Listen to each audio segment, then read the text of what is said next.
दोस्तों, रतनलाल बोल रहा हूं और आप देख रहे हैं अम्बेडकरनामा।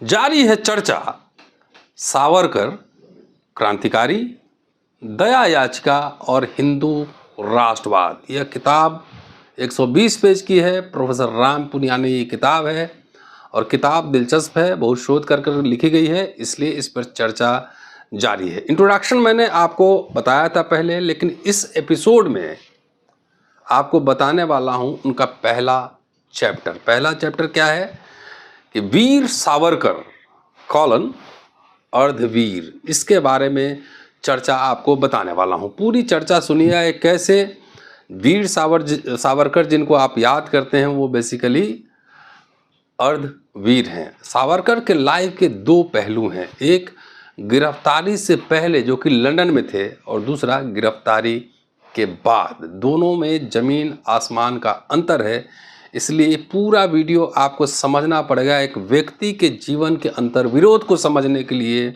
एक व्यक्ति के पैराडॉक्सेस को समझने के लिए। चलिए अब शुरू करते हैं।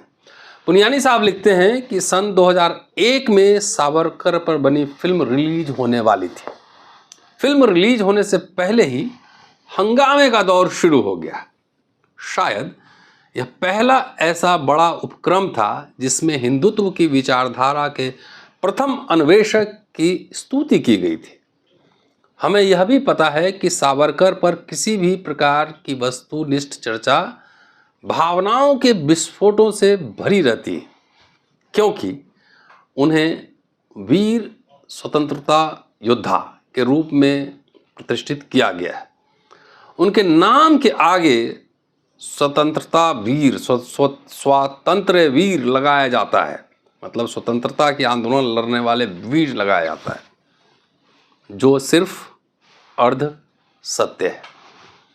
आगे लिख रहे हैं पुनियानी साहब कि ब्रिटिश विरोधी क्रांतिकारी से लेकर हिंदुत्व के विचारधारा तक परिवर्तन को समझने के लिए उनके जीवन या उनके यात्रा पथ को हमें देखना होगा कि अंडमान में कैद के दौरान सावरकर के जीवन में महत्वपूर्ण बदलाव आया, और वो बदलाव कैसे आया वो आप देखेंगे, समझेंगे।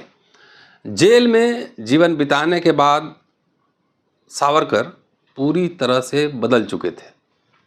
अंडमान में देश निकाले से पहले एक प्रतिबद्ध अंग्रेज विरोधी क्रांतिकारी थे, परंतु बाद में कभी भी ऐसी किसी गतिविधि से नहीं जुड़े जो दूर दूर तक अंग्रेज विरोधी हो। मतलब जेल के बाद वाला फेज जो है वो अंग्रेज परस्त हैं, अंग्रेज विरोधी नहीं। आगे लिख रहे हैं कि सावरकर कानून की पढ़ाई के लिए लंदन गए और अपने अंग्रेज विरोधी रवैये के कारण उन्हें बैरिस्टरशिप नहीं मिली। इंग्लैंड में सावरकर ने फ्री इंडियन सोसाइटी की स्थापना की, जो भारत में अंग्रेज शासन को उखाड़ फेंकने के लिए प्रतिबद्ध थी। उस समय उन्होंने अंग्रेजों के इस प्रस्ताव को नकार दिया था कि वे राजनीति में भाग न लेने का वचन दें। उनके दल ने पेरिस के एक रूसी क्रांतिकारी से बम बनाने की कला सीखी थी। दल के एक सदस्य ने इंडिया ऑफिस लंदन के एक उच्च अधिकारी की हत्या की थी और उसे फांसी की सजा हुई थी। इस केस में शामिल होने और भारतीय अदालतों में अन्य आरोपों के कारण सावरकर को गिरफ्तार किया गया। उन्हें सजा सुनाई गई और वे उम्र कैद भुगतने वाले थे। फिर उन्हें इंग्लैंड से वापस लाया गया। जिस जहाज में वे सवार थे वो मार्सेल्स में रुका, फ्रांस।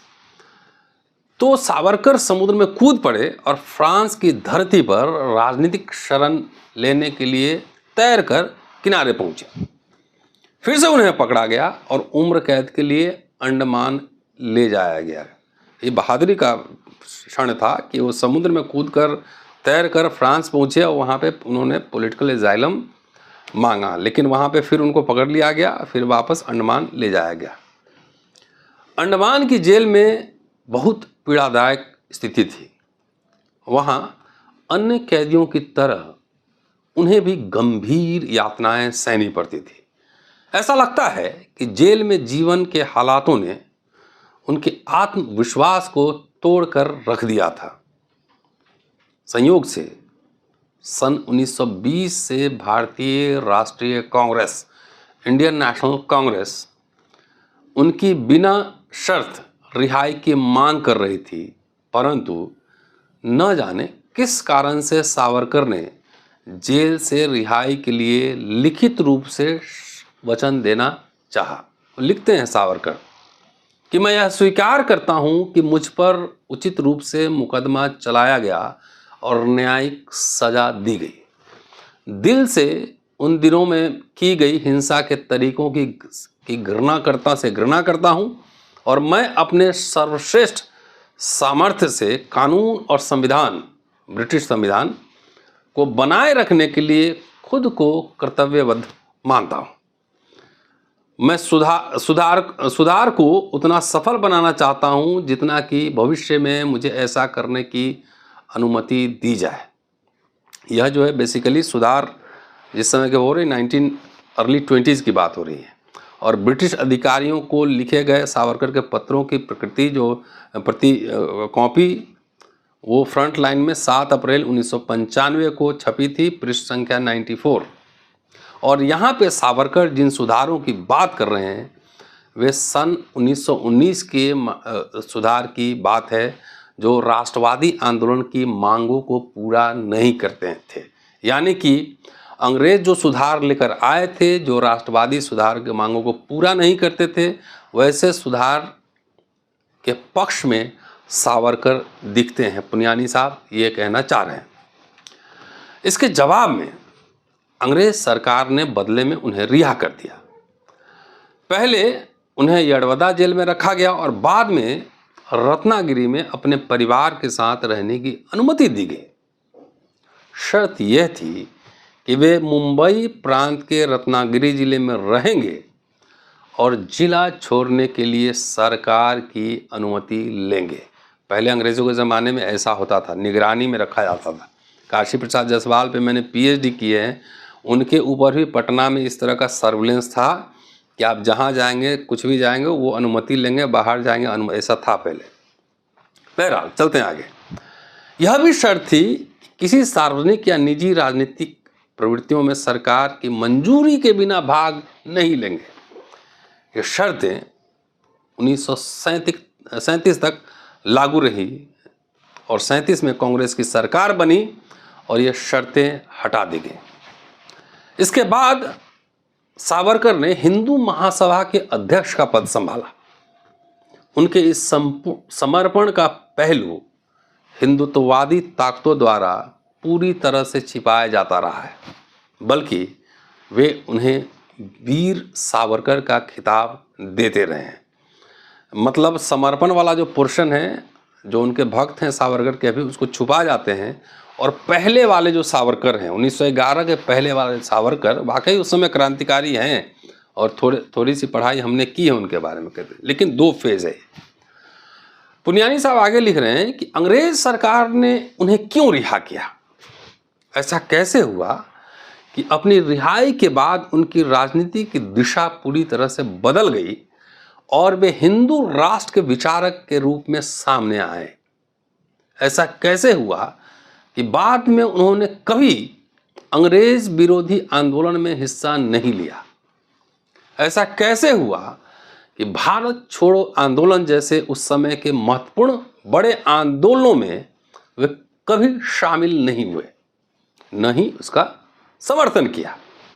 ऐसा कैसे संभव हुआ कि स्वतंत्रता संग्राम का हिस्सा बनने के बजाय उन्होंने ब्रिटिश फौज में भारतीयों की नियुक्ति में अंग्रेजों की मदद करना पसंद किया।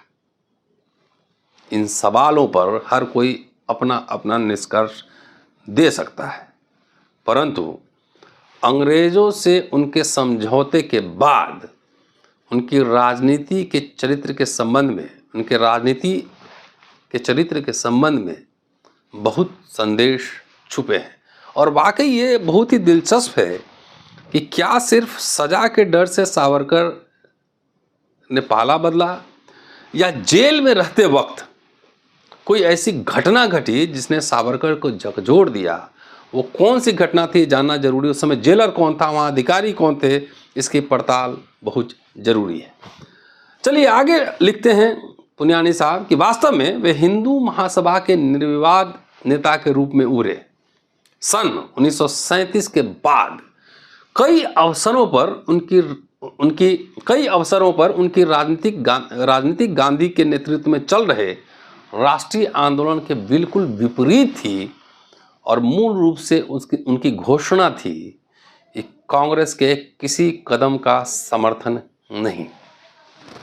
यह बात 1942 के भारत छोड़ो आंदोलन के उदाहरण से अच्छी तरह से समझा जा सकता है। जब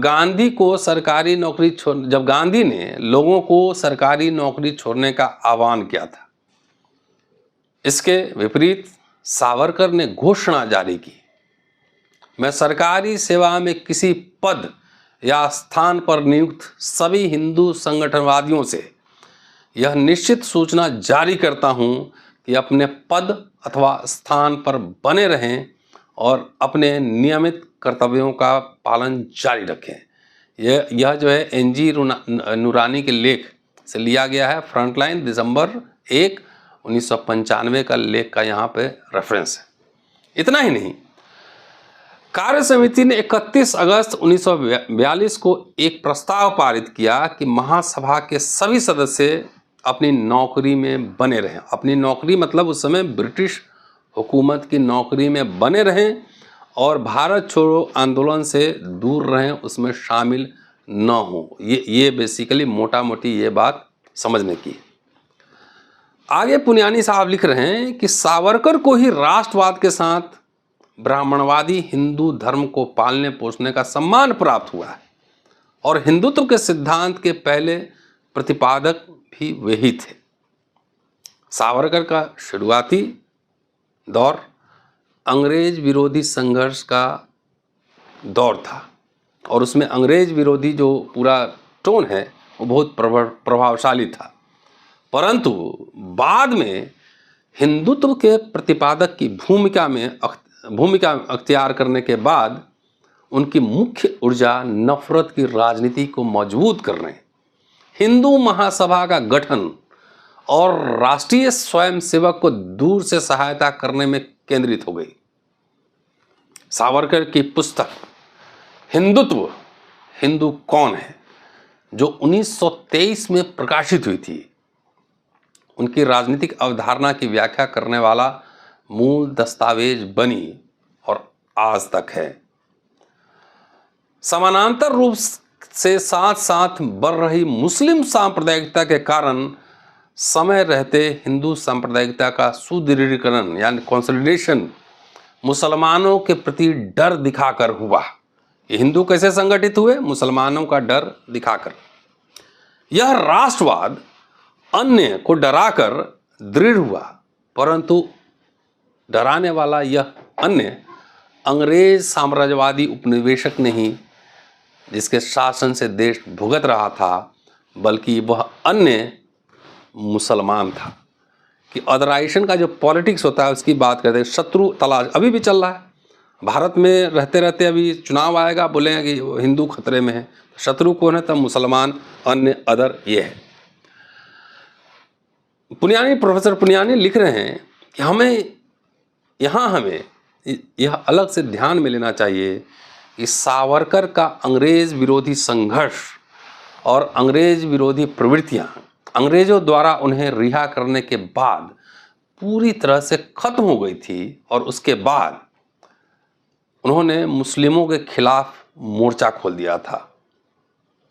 सावरकर ने दलील दी जो बाद में लगभग सभी हिंदुत्ववादी संगठनों की वैचारिक आधार बनी। तो सावरकर की दलील थी कि इतिहास के प्रारंभ में जो आर्य भारत में आकर बसे, उन्होंने राष्ट्र की स्थापना की जो अभी हिंदुओं के रूप में साकार हो रहा है। सभी हिंदू न सिर्फ उन सब की एक समान पृथ्वी है, बल्कि वो सब इस पृथ्वी के प्रेम के बंधन से जुड़े हुए हैं और एक समान रक्त के हैं जो उन सब की नसों में बहता है, जो उनके दिलों की धड़कनों को गर्मजोशी के साथ बनाए रखता है, बल्कि एक समान श्रद्धा के कारण भी है, जो हमारी महान सभ्यता, हमारी हिंदू संस्कृति के प्रति हमारे मन में है। ये उनकी किताब है हिंदुत्व, उनकी पृष्ठ संख्या 108 पर इसको देख सकते हैं। इस तरह सावरकर के अनुसार हिंदुत्व 3 स्तंभों पर खड़ा है: भौगोलिक एकता, नस्लीय व्यवस्थाएं, रेशियल जो फीचर्स हैं वो, और समान संस्कृति। इससे आगे बढ़कर वे हिंदू कौन हैं उसके मापदंड भी विस्तार से बताते हैं। क्या बताते हैं, अब सुनिए जरा। हिंदू कौन है सुनिए। गोलवलकर कहते हैं कोई परिभाषा हिंदू की नहीं हो सकती है। उनके अनुसार जो लोग इस भूमि को अपनी पितृभूमि और पवित्र भूमि मानते हैं वही हिंदू हैं, और इसलिए यह भूमि उन्हीं लोगों की है। इस मान्यता के कारण अपने आप निष्कर्ष निकलता है कि ईसाई और मुसलमान जिनके पवित्र स्थल जेरूसलम और मक्का में हैं, वे हिंदुओं के बराबर नहीं हैं। वे हिंदू जो अपने आप को देश का कोट एंड कोट स्वामी कहते हैं। तो मुसलमानों की देशभक्ति पर संदेह के सिद्धांत को स्थापित करते हुए सावरकर ने कहा कि संस्कृति के अलावा पवित्र तीर्थ स्थान एक समान होना मातृभूमि के दावों से ज़्यादा मजबूत सिद्ध होता है। कि मदरलैंड जहाँ जन्म हुआ अलग, लेकिन तीर्थ स्थान एक जगह होना अलग, वो ज़्यादा महत्वपूर्ण है। मुसलमानों को देखिए, दिल्ली या आगरा से ही वे मक्का उनके लिए बड़ी सच्चाई है। चाहे मुसलमान दिल्ली में हो, आगरा में हो, उनके पवित्र स्थल कौन से हैं? मक्का है, ये कह रहे हैं। और उनका जन्म स्थल भले ही भारत हो, लेकिन उनका पवित्र स्थल मक्का है। और ईसाइयों का कहाँ पे है? यरूशलेम है। तो कह रहे हैं कि इसीलिए वो यहाँ के सेकंड क्लास सिटीजन है, क्योंकि उनका पवित्र स्थल यहाँ पर नहीं है। चलिए, बहरहाल प्रोफेसर पुनियानी लिख रहे हैं कि सावरकर की राजनीति गांधीवादी राजनीति की प्रतिद्वंदी थी। भारतीय राष्ट्रवाद के प्रतिनिधि गांधी को सावरकर ने मुसलमानों के समन्वयकर्ता और तुष्टिकर्ता घोषित कर दिया था। सावरकर ने इस बात का प्रतिपादन किया था कि अंग्रेजों के जाने के बाद सत्ता हासिल करने के लिए संघर्ष होगा, और ईसाई और मुसलमान लोग सही मायने में दुश्मन हैं, जिन्हें मात्र हिंदुत्व से ही हराया जा सकता है। उन्होंने इस बात को भी आग्रहपूर्वक कहा कि यह भूमि हिंदुओं की है, और इसका तात्पर्य यह है कि यह मुसलमान जिनका तीर्थ स्थल मक्का है और ईसाई जिनका तीर्थ स्थल जेरूसलम है, उनका दर्जा हिंदुओं के समान नहीं हो सकता। क्या सोचिए कि सिर्फ तीर्थ स्थान कहाँ पे है इसी से डिसाइड होना है। तो जो आप आज के संदर्भ में सोचिए, अगर अमेरिका, यूरोप, इंग्लैंड जहाँ भी हिंदू रह रहे हैं, तो उनको बोले कि तुम्हारा तीर्थ स्थान भारत में है, तुम यहाँ के सेकंड क्लास सिटीजन हो, तो सावरकर इसका क्या जवाब देते, ये भी सोचना दिलचस्प होगा। चलिए, यह भी याद रखने योग्य है कि गांधी का हत्यारा गोडसे भी सावरकर का उत्कृष्ट अनुयायी था। गांधी की हत्या के केस में सावरकर खुद भी आरोपी थे, परंतु गोडसे ने इस हत्या की संपूर्ण जिम्मेदारी अपने ऊपर ले ली थी, और सावरकर के खिलाफ कोई पुष्ट सबूत नहीं थे। अब जबकि सावरकर के बारे में फिल्म और वर्तमान में प्रचार चल रहा है, हमें उनके जीवन के पिछले आधे हिस्से के दौरान उनके योगदानों को भी देखना होगा, निसंदेह देखना होगा। हमारे अतीत का प्रामाणिक मूल्यांकन हमें राष्ट्रवाद के विभिन्न संस्करण और उनके राजनीतिक नजरिए दर्शाएंगे। विनायक दामोदर सावरकर के प्रति अंधभक्ति का वर्तमान उन्माद उनके जीवन के पिछले हिस्से में बदलू ही भूमिका को वस्तुनिष्ठ रूप से मूल्यांकन करने की राह में रोड़ा नहीं बनना चाहिए। यानी कि दोनों, एक इतिहासकार कैसे काम करता है, इतिहासकार दोनों फेज को, हर फेज को देखने की कोशिश करता है। तो इसलिए ज़रूरी है कि उसका जो है सही से मूल्यांकन हो। ये उस किताब का पहला चैप्टर है। अगले एपिसोड में मिलेंगे तो दूसरे चैप्टर में बात करेंगे सावरकर, हिंदुत्व और द्विराष्ट्र का सिद्धांत, Hindutva and two nation theory. ये वीडियो कैसा लगा कमेंट में ज़रूर लिखिएगा और खुद भी देखिए, बच्चों को दिखाइए, शेयर और सब्सक्राइब करते रहिए। शुक्रिया, जय भीम। फिर मिलते हैं अगले एपिसोड में।